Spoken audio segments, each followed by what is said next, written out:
Assalamualaikum warahmatullahi wabarakatuh. Pemirsa Sultan TV, selamat pagi semuanya. Apa kabar? Semoga dalam keadaan sehat ya, dan tetap bersemangat untuk beraktivitas di hari ini. Seperti biasa pemirsa, di pagi hari ini tentunya kita kembali menjumpai Anda dalam Bicara Hari Ini di edisi Jumat 9 Desember 2022.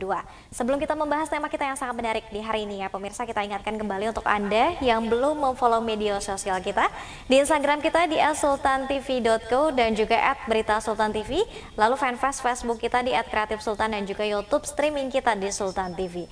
Anda juga bisa menyaksikan tayangan kita melalui TV satelit Nin Media di channel 026. Pemirsa, kita hari ini akan membahas soal analisis keamanan Papua pasca pemekaran menjadi 5 provinsi. Di line Zoom meeting kita telah terhubung dengan Mas Tanis Lausrianta selaku pengamat intelijen dan juga terorisme. Assalamualaikum, selamat pagi Mas Tanis. Selamat pagi Mbak.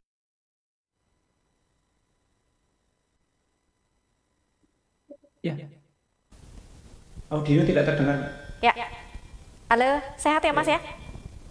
Ya, sehat Mbak. Baik.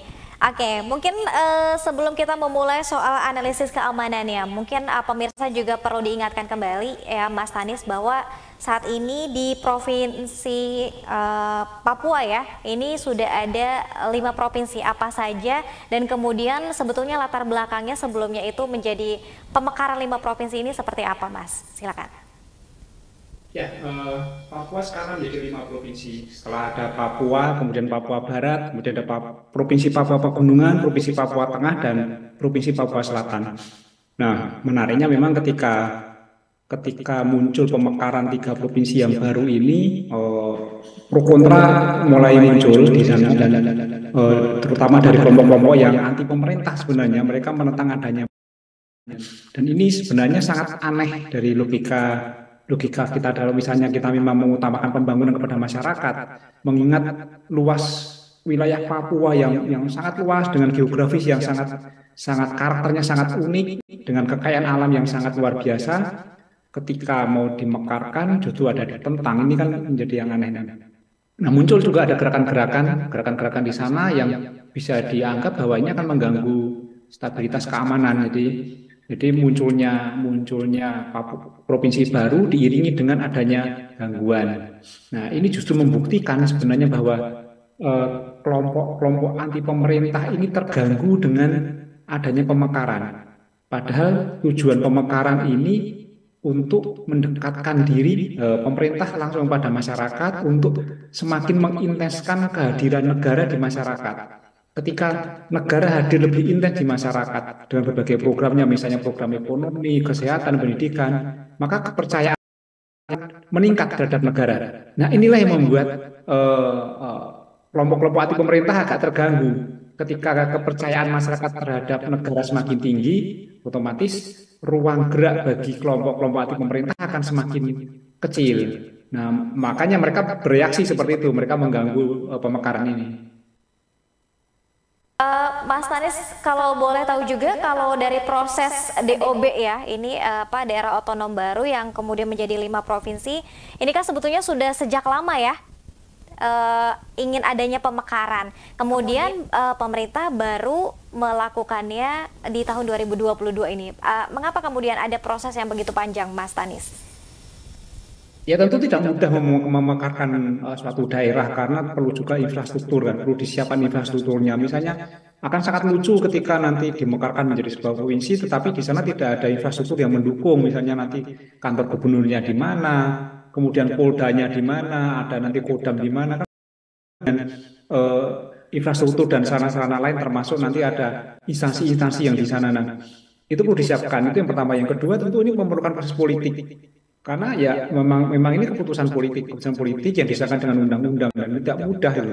Adanya resistensi dari kelompok-kelompok yang memang tidak suka ada hadirnya pemerintah, dan kebetulan kelompok ini mempunyai jaringan dan dia main propaganda sehingga bisa mempengaruhi juga. Nah, selain itu Papua ini daya tariknya luar biasa. Papua ini adalah sebuah provinsi yang sumber daya alamnya sangat luar biasa, sehingga menjadi daya tarik banyak pihak. Nah, daya tarik inilah yang yang akhirnya membuat adanya kepentingan dari banyak pihak, termasuk kepentingan internasional. Kita lihat ketika isu-isu Papua itu muncul di PBB, dan pasti ada aja dunia internasional ikut berkomentar, termasuk tetangga Vanuatu, Inggris, Australia itu kan ikut komentar. Dan ini sebenarnya kita harus menunjukkan eksistensi negara kita harus menunjukkan bahwa ini negara yang berdaulat, kita mengatur negara kita, jangan sampai diintervensi oleh negara lain. Mas Tanis, dari 3 DOB baru di Papua, tentunya juga ini dijabat oleh kepala daerah yang juga baru ya. Nah, namun tentunya juga punya track record tersendiri juga yang memang cukup baik. Ada yang kemudian dari Kejaksaan, kemudian juga kalau tidak salah ada yang dari Kemendagri. Bagaimana keputusan pemerintah menunjuk 3 penjabat pemerintah daerah di 3 provinsi Papua, Mas Tanis? Penunjukan penjabat gubernur yang di Pemekaran ini kan melalui prosesnya juga tidak gampang dan melibatkan banyak pihak termasuk rekam jejaknya yang calon tersebut, kemudian bagaimana kinerjanya mereka, bagaimana kompetensinya, dan putra daerah, saya lihat mereka putra daerah ini tentu kan menunjukkan sebenarnya negara memberikan kesempatan yang luas bagi para putra Papua. Putra Papua itu diakomodir untuk menjadi pemimpin di tempatnya, di tempatnya masing-masing. Ini kan suatu bentuk perhatian pemerintah yang luar biasa kepada. Tidak perlu khawatir dengan siapa penjabat gubernurnya karena sudah melalui proses yang sangat sangat baik dan ditunjuk mengutamakan putra daerah. Ini kan suatu bentuk perhatian yang luar biasa dari pemerintah. Diharapkan dengan adanya putra daerah yang menjadi penjabat, maka dia akan lebih mengenal karakteristik Papua. Jadi saya optimis sebenarnya dengan pemekaran ini dan penunjukan penjabat daerahnya, kepala daerah. Ya.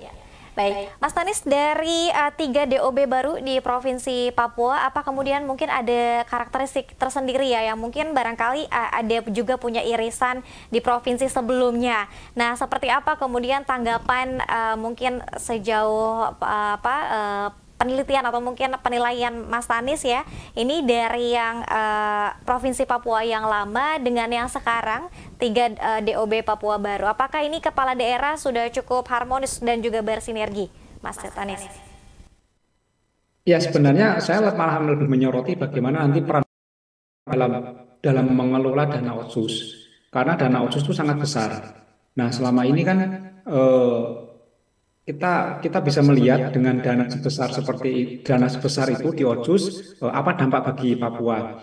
Nah, dengan adanya pemekaran ini, dengan karakteristik masing-masing, diharapkan masing-masing daerah, masing-masing provinsi, 5 provinsi yang 2 yang existing, kemudian ditambah 3 ini, itu bisa mengoptimalkan dana Otsus untuk kesejahteraan masyarakat. Dengan adanya masyarakat yang semakin sejahtera, yang semakin dekat dengan pemerintah, yang aparat hadir lebih dekat, TNI Polri lebih dekat, diharapkan gangguan-gangguan keamanan juga semakin menurun. Kemudian tingkat pendidikan semakin naik, tingkat ekonomi semakin naik. Jadi ada perubahan signifikan dengan adanya pemekaran ini. Kita melihatnya positif.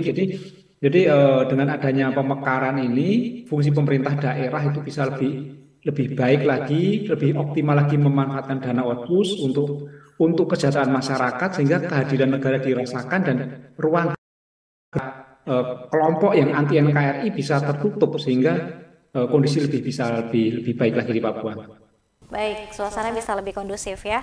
Baik, Mas Tanis, kita harus rehat terlebih dahulu. Nanti usai jeda kita lanjutkan lagi lebih spesifik terhadap keamanan ya. Bagaimana kemudian ini juga tentunya menjadi tugas bagi penjabat gubernur yang baru untuk kemudian juga meredam dan juga membangun kondusivitas di DOB Papua baru ya, 3 provinsi. Tetap bersama kami pemirsa dalam Bincang hari ini.